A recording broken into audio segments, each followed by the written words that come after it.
ამ კომისიას ასახება თავიდანვე ფარსი იყო, მაშინ თქვი კიდეც, რომ მაქსიმუმ რასაც შეიძლება მიაღწიონ, რომ დაურეკონ თავის ნაცნობ თუ ახლო ბიზნესმენებს და თქვენ რომ აი თქვათ ყველაფერი არაფერი არ გამოგვივიდა და რამეზე ფასი დაწეო და დააწევინონ და მე ეს ირიბაც ადმე ფულს მისცემენ, დაუკომპენსირებენ, არ დატოვებენ ახლა ზარალში. ეს უბრალოდ სისხლის კი არის, რომ ზოგადად ბიზნესი ზის და იმ სასწაულად რომ რაღაც გაყიდო და შენი მოგება იშოვო და მთავრობა უნდა იზრუნოს იმაზე, რომ დაკრეშული ბიზნესმენები არ იყოს, ბაზარზე რა კონკურენცია იყოს, მაგრამ იმაზე არ უნდა ნერვიულდეს რაღაც 10 ლარი ღირს თუ რაღაც და ვიცი, ხორცი და შემდეგ. ანუ ეს განცხადებას კი მიუთითებს იმაზე, რომ ბიზნესი თავისუფალი არის და ჩვეულებრივ პოლიტიკური წნეხის ამბავია და პოლიტიკური შეთანხმების. ამიტომ მე ამის იმედად საქართველოს მოქალაქის ადგილზე არ ვიქნებოდი. თავარი მიზეზი, რის გამოც ჩვენ ქვეყანაში ფასები იზრდება და ეხლა კიდე რამდენიმე წლის რეკორდი დაამყარა ინფლაციამ აპრილში, ეროვნული ბანკი არც კი დაიბარეს, არც კი შეეხოს. თარობის ქვედებაში არც ერთი ეჭვი არ შეიტანეს.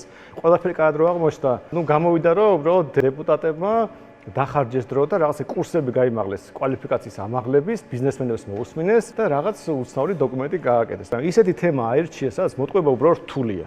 ანუ ადამიანი მაღაზიაში ხო მივა მაინც და იმ ხორცს ხო იყიდის. და მეორე უბრალოდ პრემიერმა პირველი ვიდეო რო ჩაწერა, იქ ტყუილი იყო უკვე ნათქვამი. მოგების მარჟაზე საჯარო ინფორმაცია და არანაირი მსგავსი ციფრები არ იყო, ფინანსურ დოკუმენტაციაში, რომელიც უსმა მე წაიყო, რატომ წაიყო არ ვინ არის ის. პირველივე ვიდეოში ტყუილი იყო ნათქვამი და თავიდანვე გასაგები იყო, თავიდანვე ვამბობთ, რომ არანაირი ფასებსაც არ შეამცირებს, რომ ზოგადად სხვანაირად უნდა მიუდგე ამ საქმეს და შენში ეძებო პრობლემა მთავრობაში, ეროვნულ ბანკში და ზოგადად ხელისუფლებაში და არა რაღაც ბიზნესმენში. პრობლემის წყარო მხოლოდ და მხოლოდ ეროვნული ბანკი. სანამ ეს მიზეზი არ შეიცვლება, სანამ ვიღაცა თავში არ ჩაატყავს პოლიტიკურად ეროვნულ ბანკს, ან უბრალოდ ხელისუფლებას, რომელიც მე აკონტროლებს ეროვნულ ბანკს, არაფერი არ ეშველება. მეორე ნაწილი არის, რომ შენ შეიძლება რაღაც ეტაპზე, როცა თავრობას 35 მილიარდი აქვს ბიუჯეტში და ხან რაზე ხარჯავს, ხან რაზე და როცა ბავშვს ფული ჭირდება, ფული ვერ პოულობენ, მაგრამ ყველაფერი დანარჩენზე ფული ყოფნით, შეიძლება შეუსუბოქო ადამიანებს შეძლება. მაგალითად, შენ თუ გადასახადებს შეუმცირებ ადამიანებს. ხო გასაგებია, რომ შეიძლება ბიზნესმენს მეტი მოგება დარჩა, მაგრამ ის ბიზნესმენი სხვა ადამიანი იმას დასაქმებულები ყავს რაღაც, ანუ საბოლოო ჯამში ბიზნესმენის მოგებაც ფულია, რომელიც ადამიანს რჩება.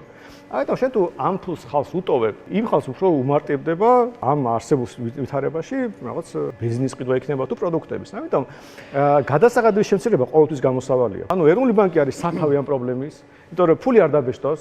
ამის გამო ბანკებს ნაკლები მოგება ექნება, მაგრამ რამენერად ავიტანთ ისეას რეკორდულ მოგებაზე არიან მე-6 წელი. ეს მოაგვარებს ზოგადად გრძელვადიან ფასების პრობლემას, მაგრამ მოკლევადიანად დღეს რომ რაღაცა დაეხმარო, რა თქმა უნდა, გადასახადები უნდა შეამცირო და გადასახადებს თუ შეამცირებ, მაშინ ადამიანს მეტი ფული ექნება ჯიბეში. ეს ამ ბუნებრივია. და თუ ამას კიდე მოაყოლებ იმას, რომ რეგულაციები გააუქმო, მაგალითად ბაზარზე, წამლების ბაზარზე, რომ მარტივი იყოს შემოტანა წამლის, კონკურენცია იყოს და ეს რეგულაციებს მოხსნი, ნუ თავდავშენდებით რომ ეკონომიკა გაიზრდება და უფრო იაფი იქნება ფასები, იმიტომ რომ უბრალოდ მეტი პროდუქცია იქნება ეკონომიკაში.